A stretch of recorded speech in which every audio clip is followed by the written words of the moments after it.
name is Doug Marks. I live in Sandpoint, Idaho, and I've grown up there. My family has been members of the church on both sides for many generations, and we've been active in the church ever since I was little, baptized when I was 8. And so I met my wife Sharon in Provo while we were going to school. I served a mission in Paris, France, and we were married while we were at BYU, and I went to law school after that, and I've served as in the young man's a lot, as counselor in bishopric a couple times, and bishop in the Westman Ward about 10 years ago. And then I was called to be the primary pianist, which was my favorite calling ever. That was wonderful. And then got called to serve as seminary teacher. I've been a seminary teacher for about 10 years. And then called to serve as the state clerk, which I served in for about 7 years. And then a couple months ago, I got called to be the second counselor in our stake presidency. So that's my calling now. I'm Sharon Marks, and I am a 7th generation Mormon, half pioneer stock. All my relations are Mormon, grew up Mormon. I met my husband, as he said, while we were going to BYU. I served a mission in Connecticut, Hartford mission, but was in New York, Albany area most of my mission.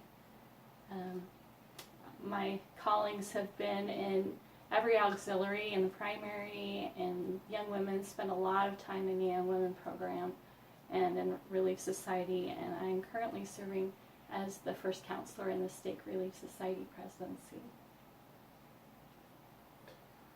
So I guess we can talk about when Justin came out. Yeah. So our son is Justin. We have 3 sons.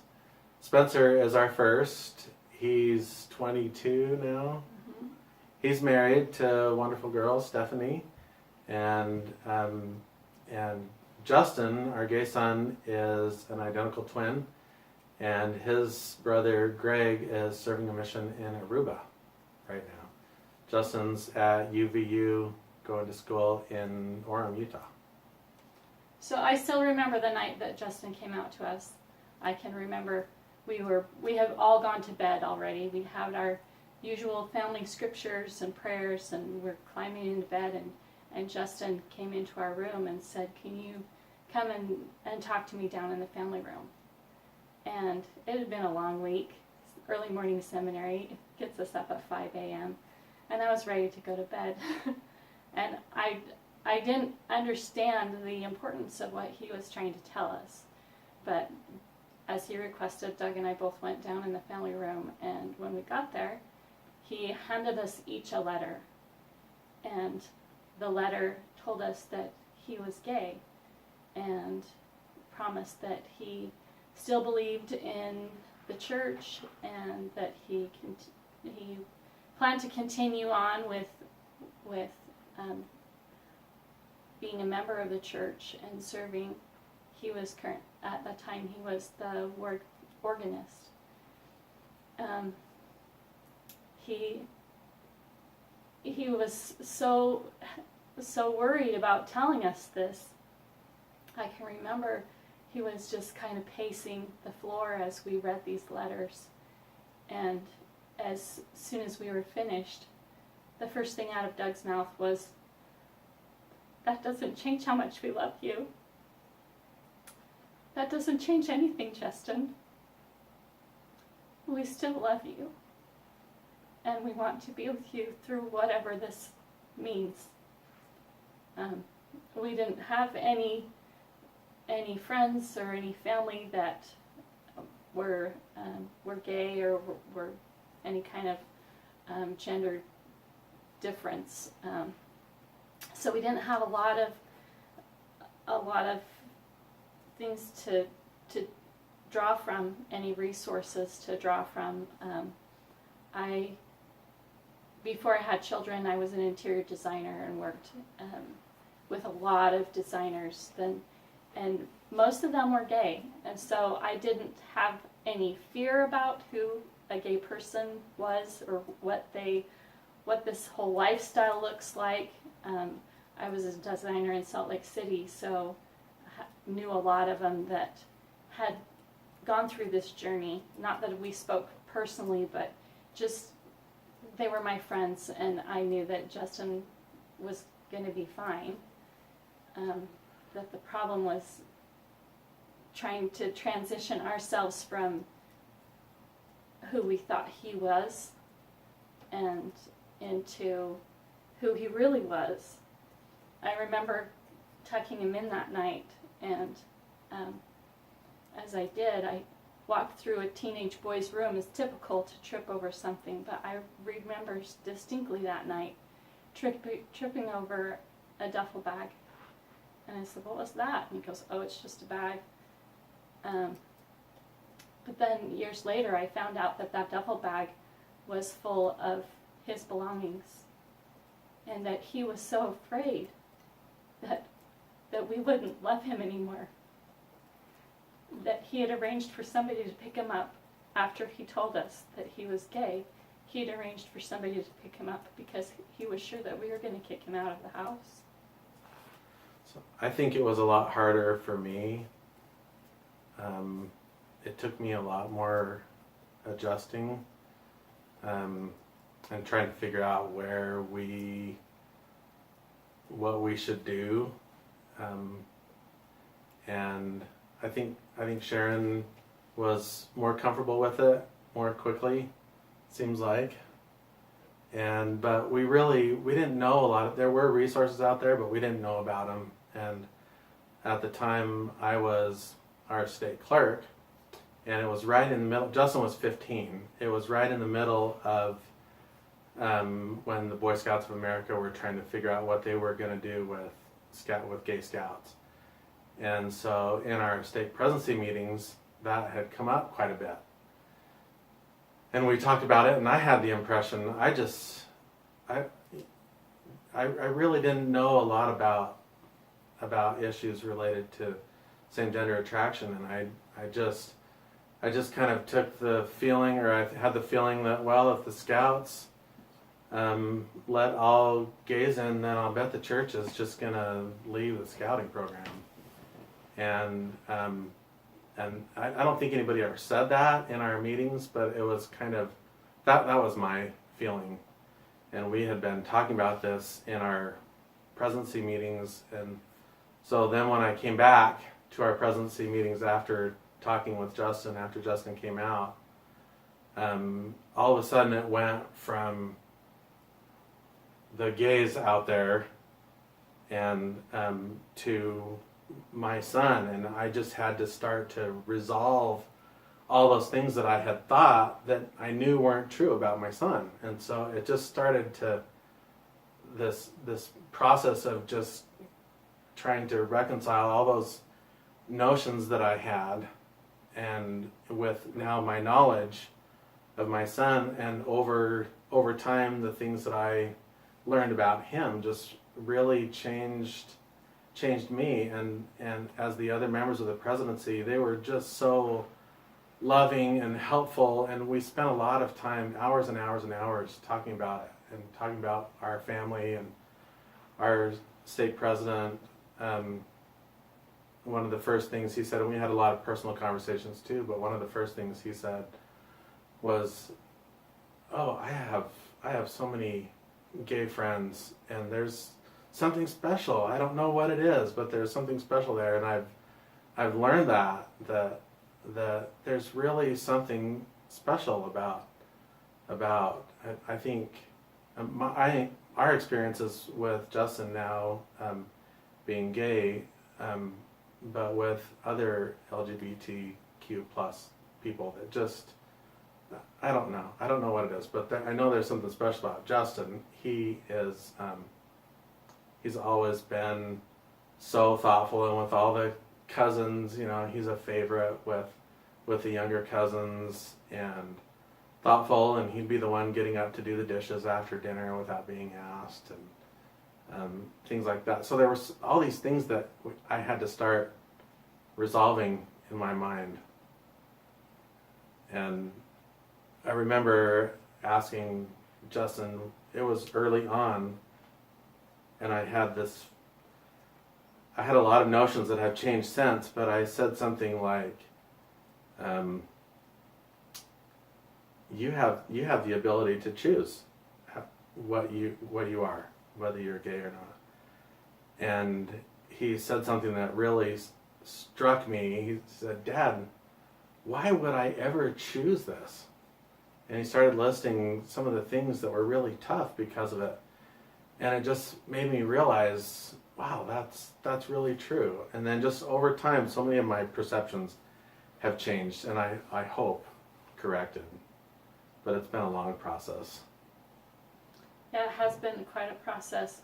But just realizing how talented Justin is, and how sensitive he is, and recognizing that those are things that seem to come in the package with being gay. And those are things that we are really grateful for in our family. We are so grateful that Justin is who he is, and that he is comfortable being who he is around us now. I can remember thinking how miserable, I mean, not just remembering, but often I think how miserable it would be to try to stay in a secreted closet with this information about yourself, and not be able to just be who you are, and the thoughts of not being able to live the way that makes you happy just like everyone else. And we noticed a big difference when Justin came out. He was a lot happier. Yeah. Before he came out, he was in the 8th grade, and I can remember worrying about him, and he was depressed. He was just sad all the time, and wondering what's going on, and just kind of, pushing it under the carpet and thinking, well, junior high is tough. He'll come out of it. Everybody survives junior high, and he'll be fine. And then realizing what a big dilemma he was facing, and that he was facing it alone. And that was the thing that really got to me, was that he had so many big lifetime issues that he was dealing with by himself. And I was so grateful when he finally came to us and told us what was going on, so that we could be with him, and that we could support him in whatever decisions that he made from that point on, that we could be a support to him, and that he could know how much we love him. So we, right after, he was wanting to be really public with coming out, and I remember saying, Justin, don't make your grandma find out about this on Facebook. And I was kind of reeling and trying to come to terms with it, and wanting him to kind of keep it quiet a little while so we could kind of figure it out. And so I took that week, and I have a bunch of brothers and sisters who live here in this area, and I just went to each one, and my parents live here. I went to each one of them and in person, and just sat down and told them what was happening in our lives, and told them about Justin being gay. And I just had the most wonderful experience, because each one of them, every one of them, was so supportive, and especially my sisters. I mean, a lot of tears, and I think a lot of them had a special connection with Justin, and it just made that stronger, I think. And I went to my parents and talked with them, and it's such a big change, and of all the grandkids, I think all of the grandkids are active and going on missions, and so it's a new challenge to think about. But our experience was really great with that, and we had a great bishop who helped Justin he knew about Justin before we did, and that was a helpful thing. When we told Justin's brothers about Justin, Spencer and Greg, Spencer was getting ready to go on his mission and had been called to Kiribati. And so we just sat down in our kitchen. We were talking with Spencer and Greg, and we told them this, and I don't think it didn't seem to faze them at all. They didn't seem bothered at all. They asked some questions, but it was just natural that he's our brother, and Dad, what do you think the big deal is? So, but we had a good conversation, and we just, I tried to express to them my feelings about how being gay is not a sin, and they, as that's something that I was learning as I was studying and coming to grips with what was going on. But the thing that I remember the most vividly, and the thing that made the biggest impression on me, was after we finished our little meeting around the table, then we got up and Sharon and I started to walk away, and Spencer and Greg walked over to each other and put Spencer is taller, a little bit taller than Greg. They're both really tall, like Justin. Put his arm around Greg and said, "Brothers Conference." And the two of them walked off, and I don't know what they said, but a little while later, Justin had come home, and I heard him down in the basement, and they were all jamming on their instruments. They had their jazz piece, and they were just jamming, and I just thought, this is so wonderful. We have such great, wonderful children, and the things that we can learn from them, it was eye-opening and life-changing to me. Yeah, and after that, we had Justin back. It wasn't junior high. That wasn't the problem. But he came back to himself. He was happy. He had a little lilt in his step again that he had lost. And he was smiling all the time again. And he was my Justin again. Yeah. So then over time, it was just coming to terms with it, and it surprised me how little I was concerned about other people. I thought I was going to kind of be concerned about what different people thought, and it didn't take long to realize I don't care what anybody else thinks. We're gonna do this the way that we think we should, and God was really close to us. To me, at least, I think you felt it too. But I remember going to sacrament meeting. This was a couple weeks after Justin came out, and thinking that I was thinking in terms of this is gonna be really hard for Justin, and how can I support him? And then I realized I was sitting in sacrament meeting, and we sit pretty close to the front usually, and I just started feeling all of God's love for me. And it wasn't about Justin anymore. It was for me, and it just I was hoping the bishop wasn't looking, because I know the tears were just streaming the whole time. But just to realize that this challenge was for me, and that God wanted to know how I was going to treat this special young man, and I just felt that he was going to be there with us. And we didn't have to know all the answers right away. And that was just comforting to me.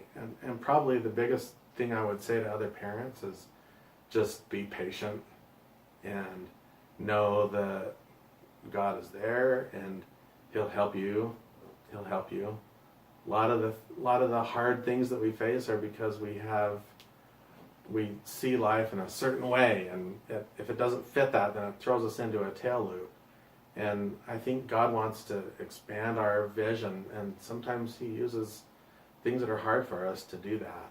But I think just being patient and willing to wait on things that when we don't know the answer has been a key for us. Yeah, I think that's a really big thing for me, because having a gay child in the Mormon church is kind of has a lot of twists and turns that you have to figure out on your own, because for our experience there wasn't a lot of answers as we were looking for how do we handle this. You know, the church can tell you how to handle a lot of things, but this is not one of them. And that was 4 years ago. Yeah. There was a lot fewer materials out there than there is now. Yeah. So it was left to just your own personal inspiration. And I feel like everybody has a right to their own personal revelation. You don't have to be a Mormon to have that. Anyone on the earth that's a child of God has their own connection with our Father in heaven. And I just relied on that a lot, because I couldn't find the answers. I couldn't figure out how are we all going to fit all these pieces together in this forever family kind of world, and how are we going to be able to support Justin in an unconditionally loving relationship with him, and support him as he chooses to make have relationships with a man, rather than the thought that we had always had of him falling in love with a woman, and accepting that, and actually looking forward to that happening, and looking forward to the choices that he can make in his life that we never really imagined were possible as he was young.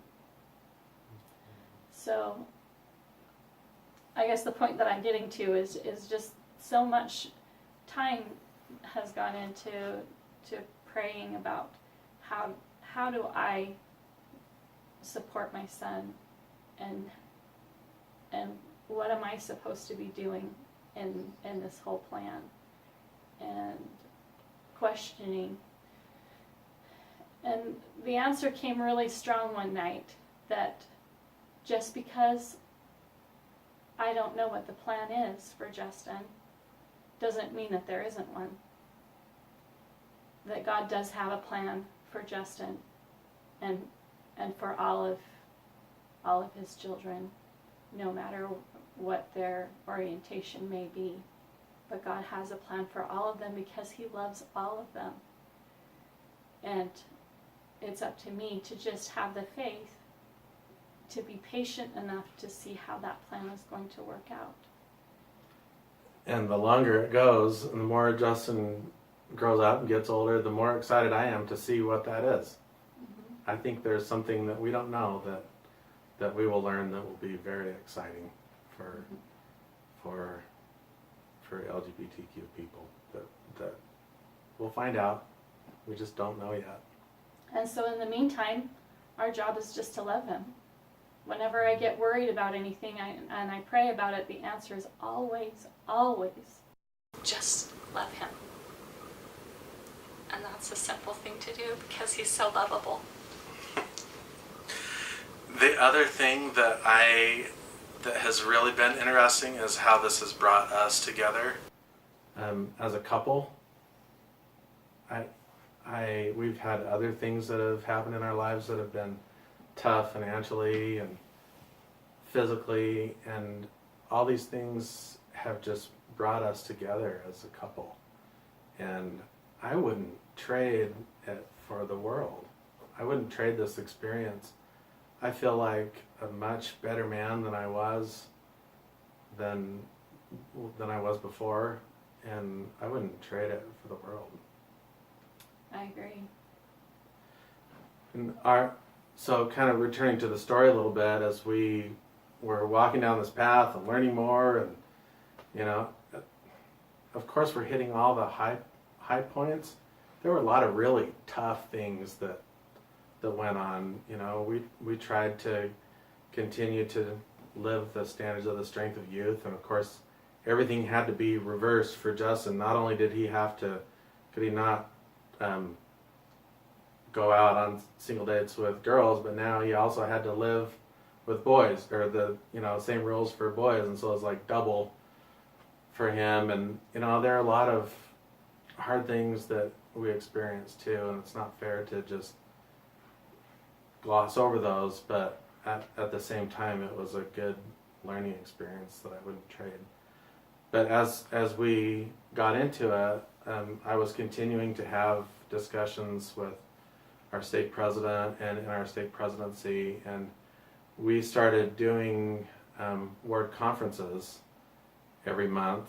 And our stake has 3 states and 2 time zones in North Idaho, so it's a huge stake. So we do one word conference or branch conference each month, and the plan was to take the second 2 hours of the block for a question and answer session, and so people could ask any questions they had, and the presidency had a couple things that they wanted to address, but our stake president asked me to be ready to talk about same gender issues and to share our experience with Justin and to teach the actual church doctrine about same gender attraction. And so over the next year, in every word conference I would take usually 40 minutes or so, 45 minutes, and just kind of tell our story with Justin and talk about the proclamation on the family and how, as Elder Christofferson talks a lot about how we don't know a lot, Elder Oaks too, we don't know a lot of things about this, but we can be loving and we can be accepting. And so trying to share that message with people in each of our units. And it was really hard to hear for a lot of people. And we have preconceived notions, and when somebody challenges it, it's really hard to hear. And so, but it was overall, I had very few negative experiences, but overall it was just every time somebody would come up to me, oh, I have a gay son or a gay nephew, and oh, I was so glad to hear what you had to say, because so many times in church we hear that the gays are ruining the world and destroying the family, and that's pretty hurtful. That can be really hurtful, and I understand it because I was there. But I've come to understand that it's not the way that we thought.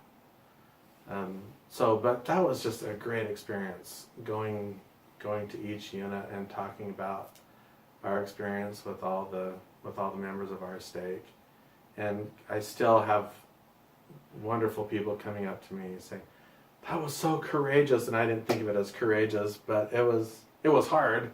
Every day it was hard, but it was just a great experience for helping people to understand. And it helped me to express and kind of process my feelings at the same time.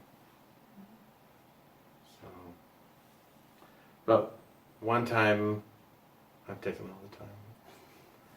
One time I was driving to Coeur d'Alene with my dad, and we had a member of our high priest quorum who was in the hospital, and we were going down there, and so we were talking about Justin, and he's trying to come to grips with it. He was my stake president when I went on my mission, and he's our stake patriarch now.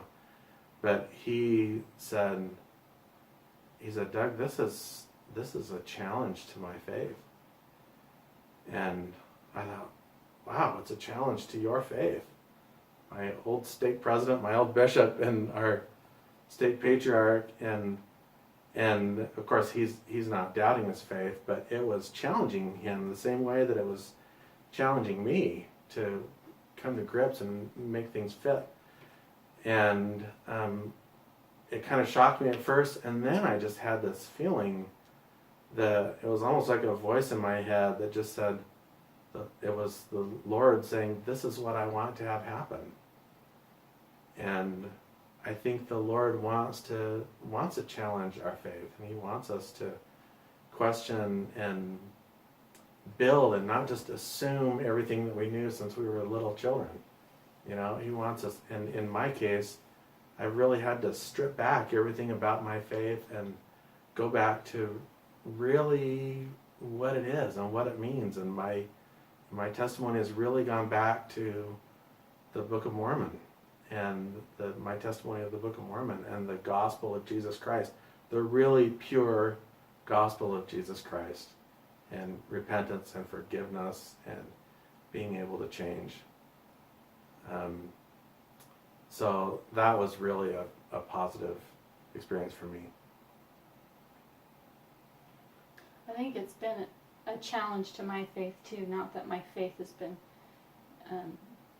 as diminished or anything, but just a challenge to look at the ideal that we've been taught since we were in primary, that this is what you do, this is how your life's going to go. You're going to get baptized, you're going to go receive your endowments in the temple, you're going to get married to someone of the opposite sex, you're going to have children, and all of these things, and then you're all going to progress through eternity and be a forever family, and everybody's going to have these same covenants that they've made. And then all of a sudden, seeing that my son is not included in that the only way for him to receive those same covenants is for him to choose to be celibate. And boy, that doesn't sound very fun. To be celibate sounds like a lot of misery, because of all of the people that I know, and especially my children.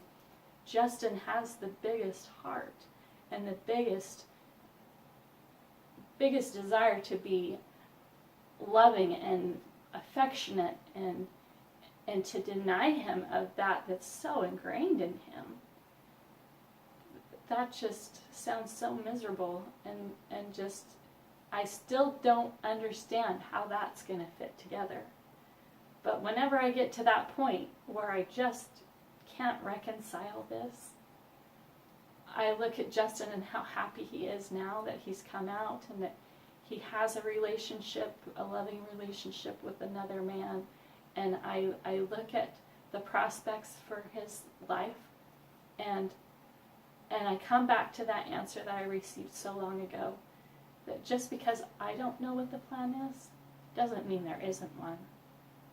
And I just have to trust in the Lord that it's all going to work out. And I know that that's true. I know that He has a plan for Justin. One other thing that has been impactful for me is after Justin had been out for a year, maybe a year and a half, we went to a group called Affirmation in Provo, and that was the most amazing experience for me. It was amazing.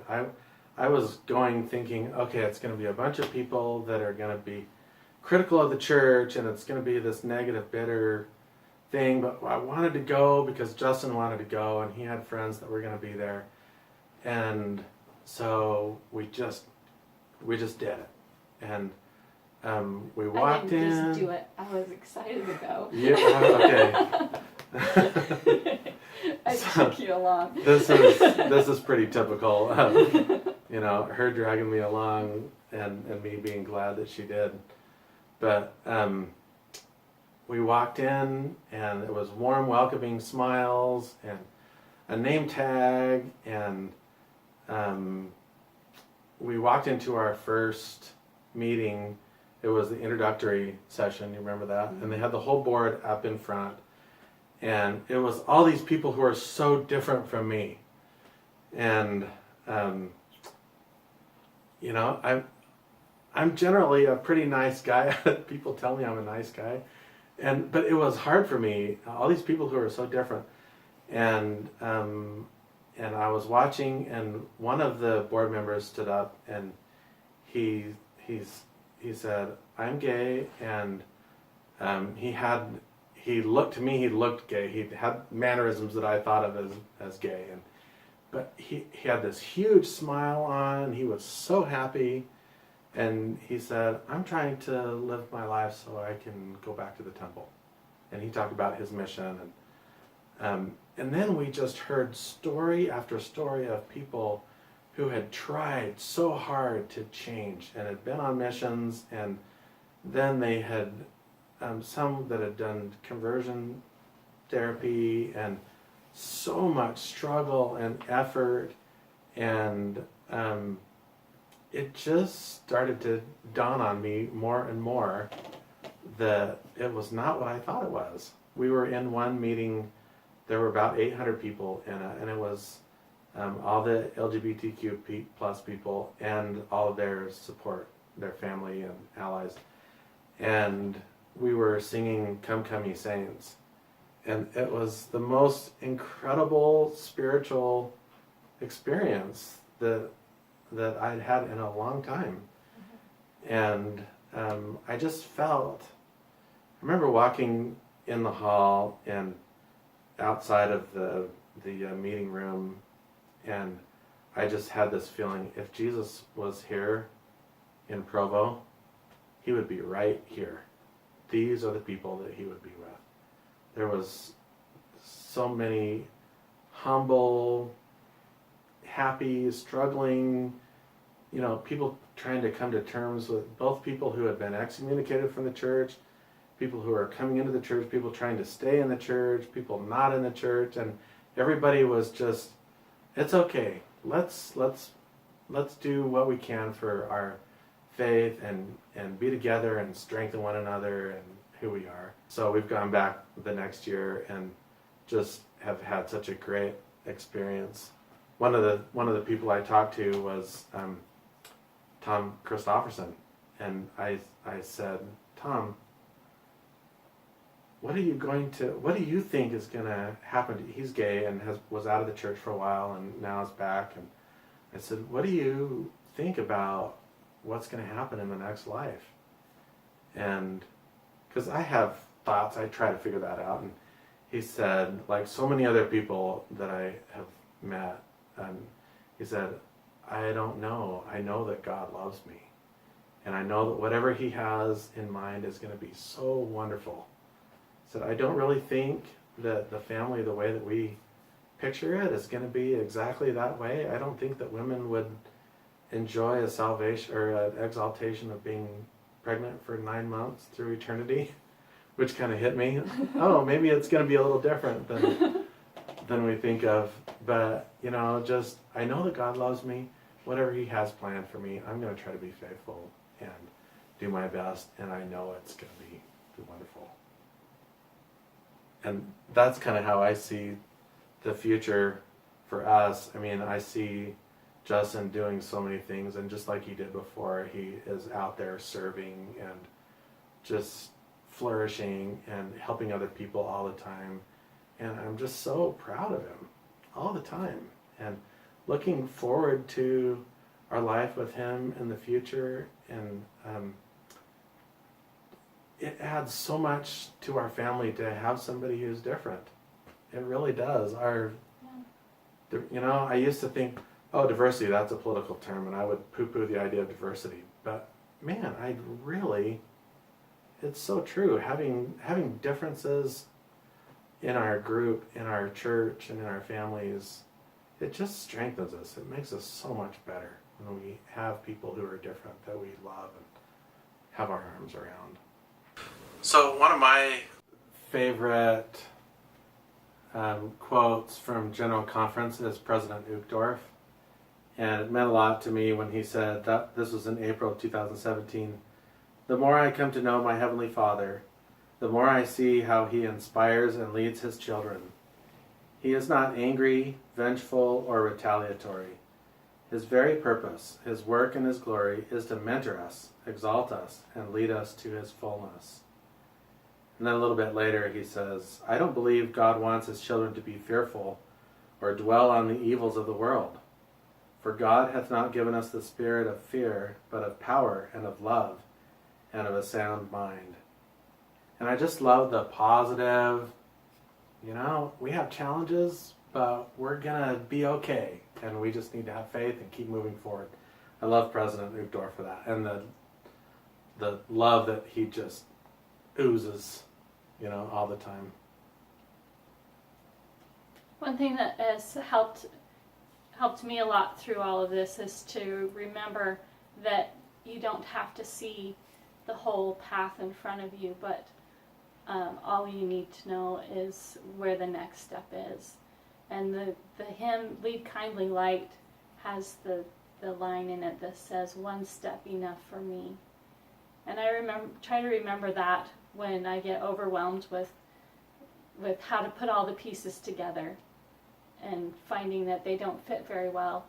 And just remember that God is in the heaven and He knows all of His children and He loves all of them. And that it's up to us to be His hands here on the earth, because He can't be in every person's life. But we can be in people's lives, and we can show His love and His acceptance unconditionally. And one step along the way is all we really need to know. So it's been really interesting watching Greg and Justin, because they're identical twins. And they are so different personality-wise. And I used to say, that was kind of a testimony for me to know that we lived somewhere, but that we were spirits before we came to this earth, because they're identical genetically, and yet they're so different personality-wise that I would say, well, they must have come this way. They were so different. And so now when Justin came out and he's gay and Greg is very much into girls, it's like, okay, now how does that match with what I thought before? And it's still kind of I still don't know the answer, but I think that there are things that happen between the time of conception and when you're born, or maybe earlier in life. I really don't know, and I know a lot of people have studied that, and but I've come to conclude in my own life that it doesn't really matter.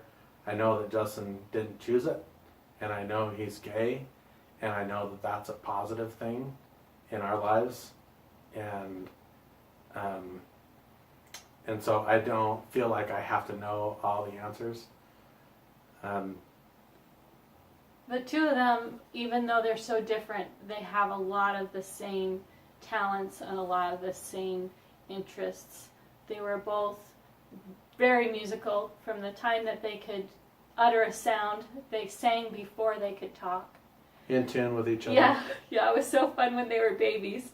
They would watch their dad leave for work, and one of them would start crying and his pitch would go, ah, and the next one would come up and meet him, and then the first one would come down, and the second one would come down, and they'd do this for however long it took to get it out of their system. And then when they got to be in high school, then they started singing together. Well, before high school, but they started singing together, and they could sing in such perfect harmony. And I think it's because of all the practice from when they were tiny. But they spend a lot of time together. And when Justin came out, it didn't really seem to faze Greg very much. Greg was always the big brother, always had his arm around Justin, at least the way that I watched them together. They were just tight. They were always had each other's back. And that didn't change at all when Justin came out. If I ever felt like I had to discipline one of them, you'd have to get them in separate rooms, because you mess with my brother, you're messing with me. That was so true. I remember so many times I'd say, Greg, you need to do this, or whatever. I was getting after him for something, and Justin was right there, or vice versa, but Justin would be, Dad, that's not really fair, is it?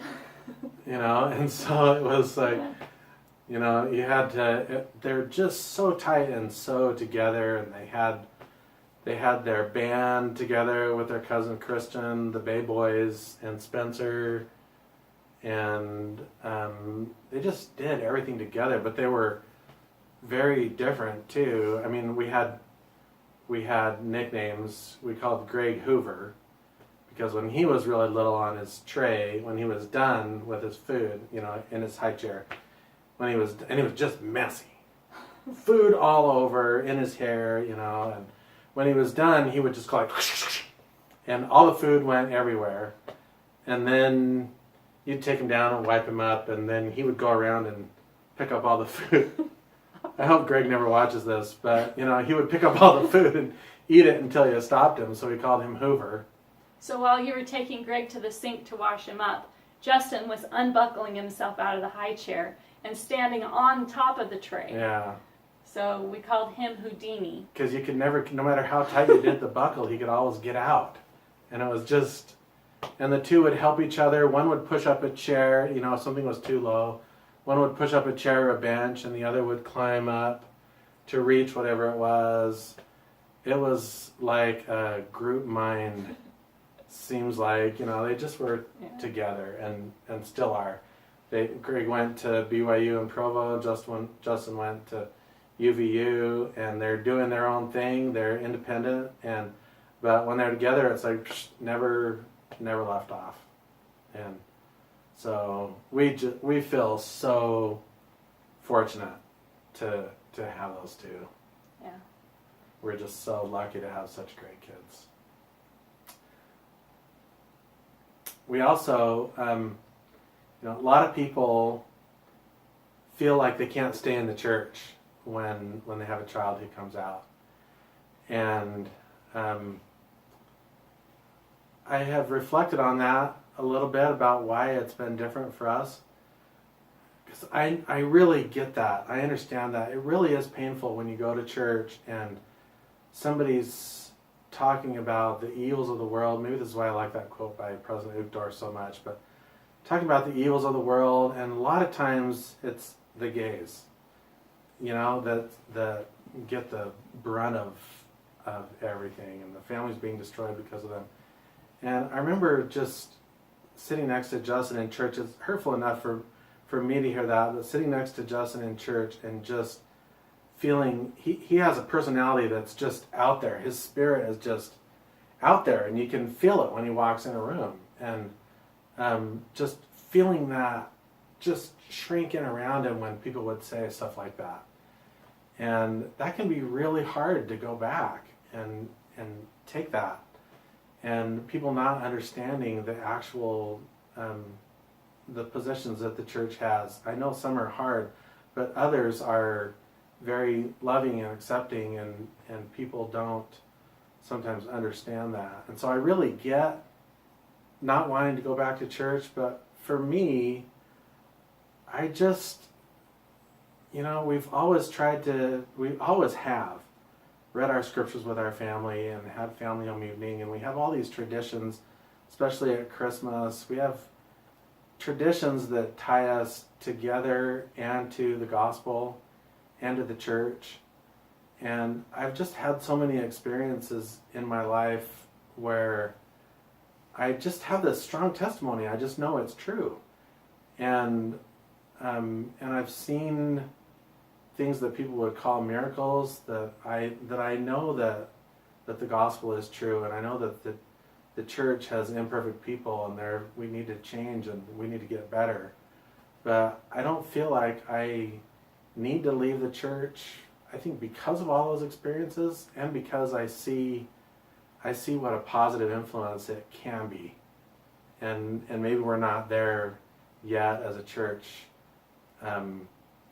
but I see great possibilities. There was one man who came to Affirmation who was gay and who joined the church, and he said because of the role of a prophet in the church is really, the LDS church is the only church that could accept gays. I can't remember how he said it. You were the one telling me about it, but it was like there's just this great opportunity in the church to help everybody. And I think we're getting there. It takes time. People take time to change, but I see really great potential in the church. And we've had so many great experiences where things can be really helpful and good for us. So for me to think about whether to stay in the church or to leave, it's really tempting to, when you go to church and see the way that your child is treated and see the things that people say and their ideas of what the ideal is, and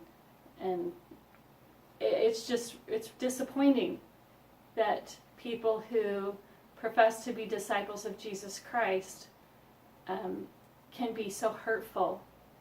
But for me, I just have to separate in my mind and remember that the gospel of Jesus Christ is true. No matter what anybody does, or no matter what anybody says, the gospel of Jesus Christ is true.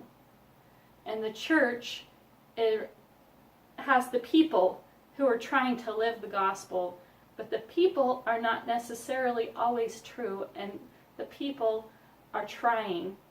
And I just have to remember that people make mistakes. God doesn't make mistakes, but people make mistakes all the time. And just to be forgiving of that and to not accept the harm that they probably didn't mean anyway. They just weren't thinking when they said something. And so it's kind of like putting the gas mask on first when you're in the airplane, and you know the oxygen mask comes down, and you're supposed to put that on first and before you help somebody else. And so to me it's like making sure that I'm getting the oxygen of the gospel, and I'm getting my feet planted firmly in the gospel of Jesus Christ. Because if I don't do that, what help am I going to be to anyone else, and especially not to my child who may be struggling? And a lot of times it helps to realize that our perceptions of what other people say are often not correct too. You know, being able to see somebody and hear what they have to say and realizing that that's not really what they mean. Because I've been there, and I know I've said things that were hurtful, and I know that I've been on that side, and knowing that I didn't ever mean to hurt anybody, but that's how it could definitely come across, makes me a lot more forgiving, and it's okay. We'll get there. And we've also had really great experiences with people in the church that have really been strengthening and accepting and helpful. So that's been really good for us. As far as how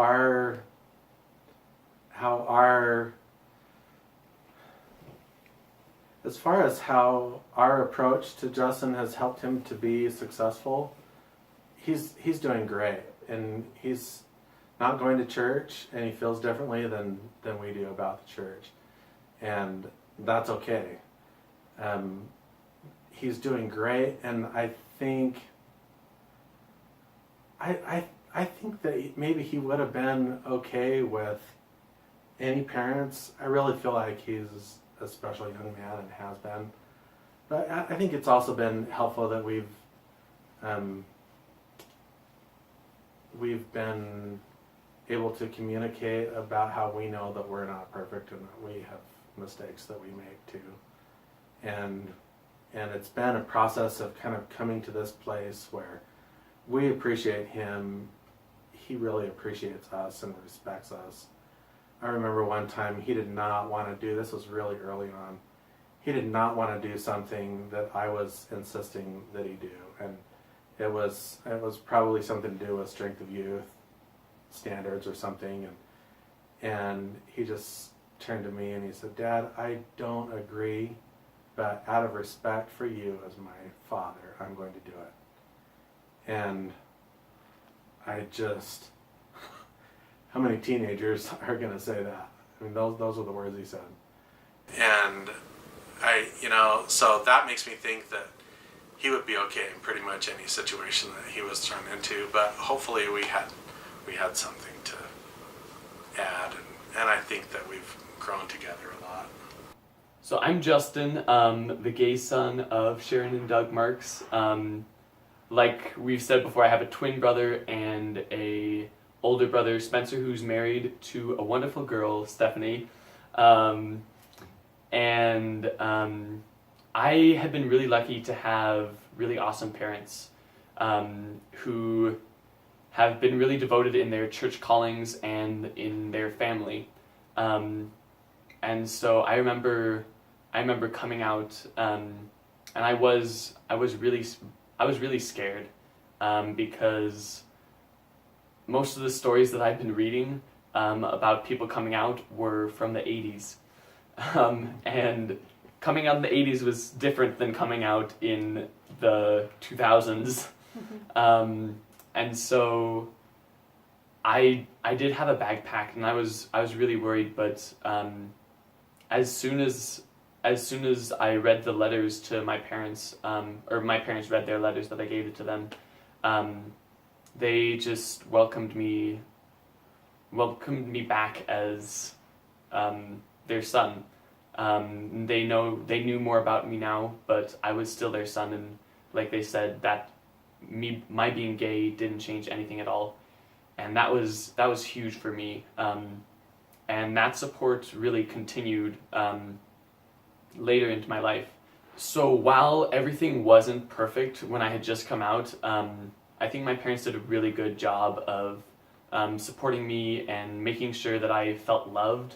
There were some patches where my parents and I really disagreed a lot, and I think it's funny. I was hearing my dad tell the story about me respecting him as a father, and I remember the same words, but I remembered very different intent behind it. And while I respected him as a father, I disagreed a lot, and I think that's a very normal part of coming out. As a person who is LGBTQ+, I had a lot of time before my parents did to think about things and to study and to find resources, and my parents didn't have that time. And so as soon as I came out, they were just thrown into this new life. And so those disagreements and those learning experiences will happen. They do happen, and they will happen. And that's totally okay and totally normal. And I think the most important thing is whenever I did have a disagreement with my parents, they made sure that I knew that I was still loved, like knew that I was still so important to their lives, and knew that I would be missed if I was gone, you know? And so that was really important to me as well. So I was really lucky too to have parents that were able to raise me in an environment where I wasn't susceptible to a lot of the things that a lot of LGBTQ+ kids are susceptible to. I never went down the rabbit hole of addiction, drugs, and that was really a credit to, I think, my parents and their Mormon upbringing. I remember in high school, not even just LGBTQ+ kids, but a lot of kids were getting involved detrimentally with alcohol and other drugs, and even though I was gay, I never really threw away that part of my Mormon upbringing.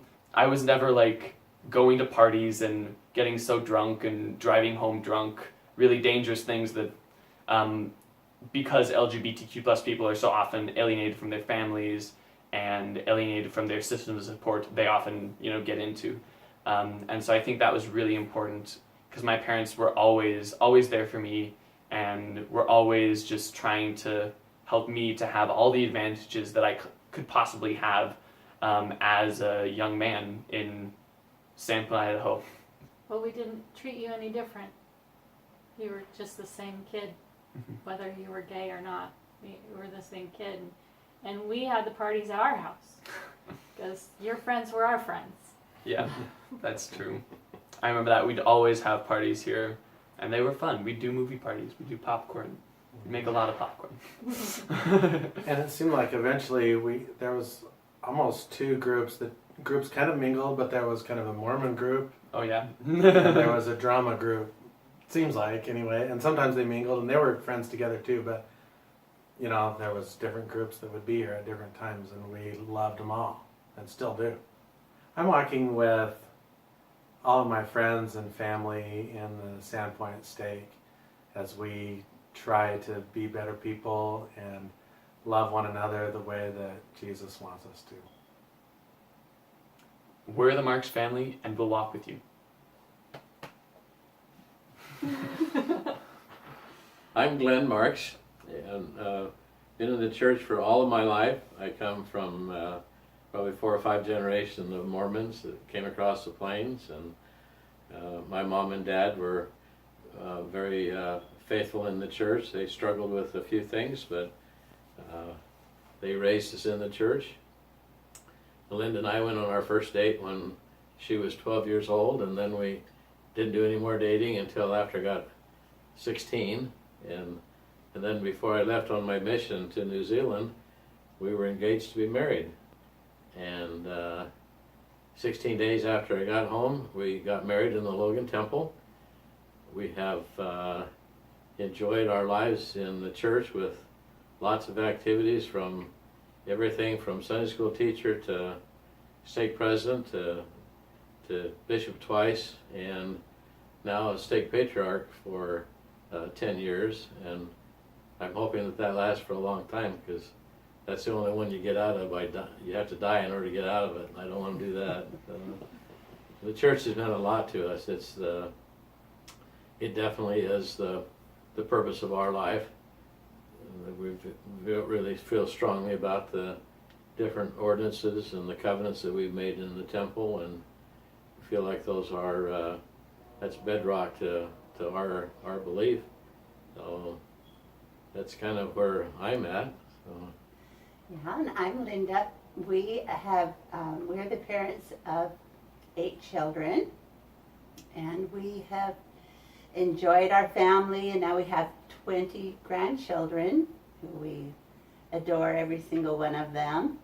We've had Glenn and I have both had lots of callings in the church, and currently I'm the ward organist and the stake organist, which I love.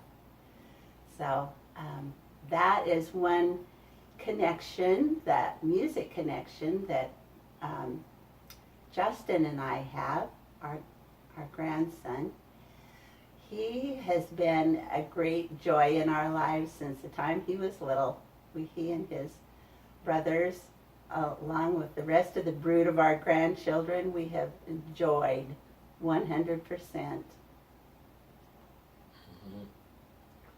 I think, as we've think about a lot of our grandkids and what they've meant to us, we've always appreciated their characteristics and their qualities and all their different personalities and their challenges. And the parents have been very kind to us and letting us be involved in our grandkids' lives. We've been able to spoil them when we want to and then send them home, and that's always been a kind of a fun thing to do, and we still enjoy doing that to today. But when he came out, it was probably more of a struggle for him than it was for us.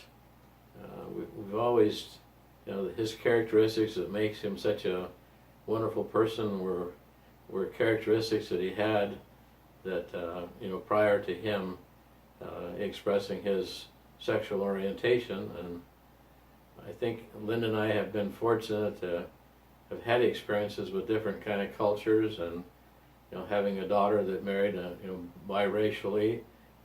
There were things that helped us to see past some of what maybe other people have to really struggle with.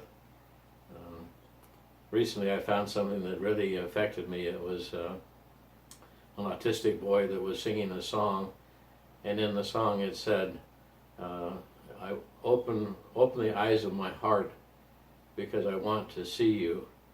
And he was a blind boy and autistic, and I think when I think about Justin, I've never identified him as anything other than just a quality individual, and with his orientation of being gay, it hasn't been really a big concern for us other than the social side of trying to determine how do we adjust in our feelings and still be able to, you know, to be true to our own convictions and our feelings about things.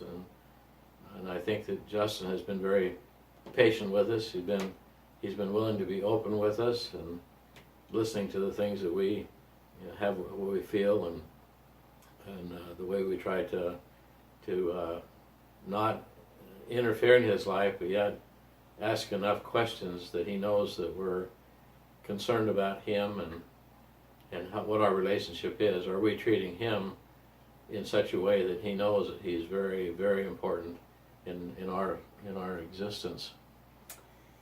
And when Justin first came out, I had a great sadness. I struggled with a lot of sadness because just to think that he had gone a number of years realizing that there was something different, that he was gay, and yet having it all inside and dealing with it all on his own. That was a heartbreaking thought for me, that he would not have the affirmation of his family's love and support through that time. We had activities and he was always there, and he felt his family's love as a group and individually, but he was on his own for dealing with this challenge that he was facing. So it was a comfort kind of to see how he became comfortable with who he was, so that he could feel that love and support from those around him and know that he was not rejected because of his orientation. You know, and part of our journey with this has been from you know, our age group, and we're, you know, several decades ahead of where Justin is, and what we grew up with, and the expectations of people, and how there was such a social stigma to anything other than being straight. You know, just being able to cross that bridge of understanding that we didn't have any personal hang-ups about it, just wondering how he was fitting in with his friends and with the rest of the family, and the rest of the family meaning our own 7 children and 20 grandchildren. Mm-hmm. You know, how does he relate to them, and how do they relate to him? So I guess if I were giving any kind of encouragement to grandmas and grandpas, I certainly don't hold myself out as any kind of a counselor or any kind of a person who has the answers, but one thing I would advise them to do is, you know, lighten up on life. You know, enjoy the coming out. But recognize that it wasn't the coming out that made them who they are. All those characteristics are normally already there, and it just helps them to know that you already have that feeling about them, and that the issue of their sexual orientation is a separate part of their life, and it's not everything that they are. It's a large part of their life, but it's not everything that they are. Hopefully, we've been able to get that across to Justin, that we don't measure his worth because of his being gay or whether he's being straight. We measure him, you know, I think, as first off as the Son of God, and that to me is just bedrock. Whatever other things we have to go with it, if that's something that we can hold on to as grandparents, then perhaps the individual that is gay, if they struggle with understanding that relationship with God, at least if we hang on to what we believe, it is, if they choose to do so, it certainly is an anchor that can hold them while they work things out for themselves. When you mentioned it being bedrock of being a son of God, this is kind of an overriding thought that I've had the last few days, is about how God's love is so amazing for each one of us, more than we could ever comprehend in this life. And He loves each child. He knows exactly the challenges that are before us, and He knows how to help us deal with them. Whether we're the person going through it or someone who is a loved one, He knows how to help us and succor us. And I keep having this little quote that we hear sometimes: all God's children's got a place in the choir, and every child of God is very special to Him, and all of our family is very important to us. I have a special connection with Justin with music, since we like to do duets together, and he plays very well. We kind of click on that duet scene, and maybe one of our favorites, or maybe even our theme song, is Can't Smile Without You. And that's how I feel. I've got to have Justin in my life to smile. To every child is so critically key, so important. Every grandchild is. And I'm thankful for this connection that we have. I'm very thankful for him and for his abounding goodness.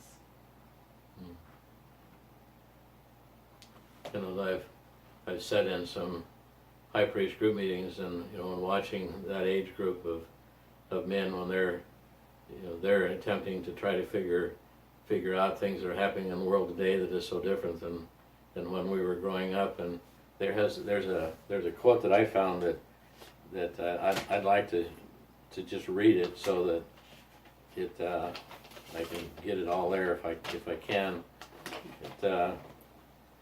Our culture has accepted two huge lies.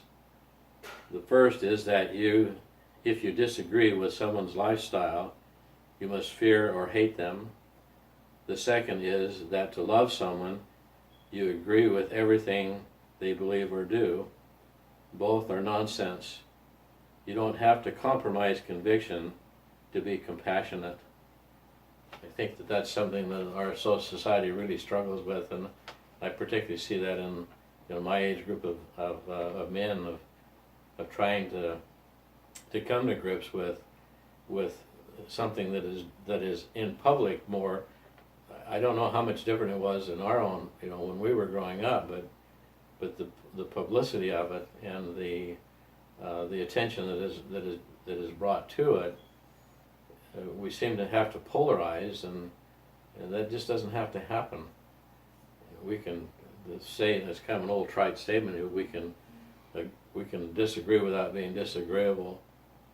But that, even having said that, I think it's so much more important that we try to walk in the other person's shoes and try to, without drawing conclusions, do some observation along the way. And like the church is trying to do right now, I think anyway, is that we're slow and we're grinding, we're trying to understand what is going on. What's going to change? I don't know over the next course of time what's going to change, but I think the church is trying and struggling to determine what do we do, what can we do, what should we do. But the overriding factor is still there, that we love people, and that there is a place for every one of us, no matter what our orientation might be. There is room for each one of us, and thank God that we don't have to make that choice as to who's right and who's wrong. As a member of the church, I just have that great gift of being able to say, I can listen to the things that are going on, and I can draw my own conclusions about what direction I want my life to go, and leave it up to somebody else who has perhaps a whole lot more access to information than I have, and more, and even perhaps more interest and concern, because it impacts their lives so much when they have to make choices. You know, leadership in the church, boy, instead of condemning them, I pray for them that somehow they'll be able to see through their own personal convictions or personal observations, and be able to treat everybody as, you know, as Christ would treat any of us. So it's not an easy walk that we have, but like I said at the beginning, you know, we need to lighten up about it too. And you know, we're not going somewhere in a handbasket. You know, we're all still here, and we're moving ahead.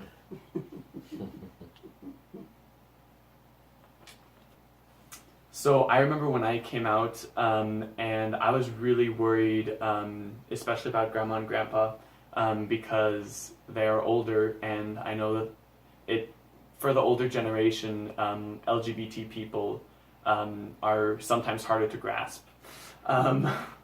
And so I remember when I talked to both of them about it, and I was really, really nervous, and just the absolute love that I got from both of them was incredible. And I think the most awesome thing was that they didn't treat me any different at all. I remember a lot of my friends, like at high school, they could be totally fine with me being gay, but then suddenly they'd treat me incredibly different. And with Grandma and Grandpa, it was never that way. And even maybe I think we got closer because I started doing a ton of music with Grandma, and Grandpa and I just started having, I don't know, deep philosophical discussions and stuff. So I just really love both of you so much. And we love you so much too. yeah.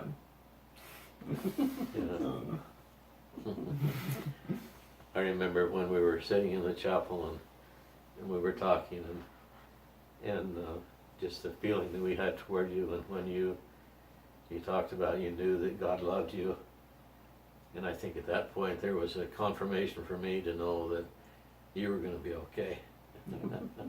Yeah. On your path, you know, not anybody else's path, but your path, and that's just fine. Yeah. You know, I think one thing I would say, Justin, is, you know, I walk with you and with all of our other children and grandchildren to be able to celebrate your uniquenesses, and what an integral part you are in that whole setting. So I will walk with you so that my grandchildren can see how I feel about you and what you're dealing with, so that they know that I will walk with them with whatever they deal with. Thanks. Thanks for being you.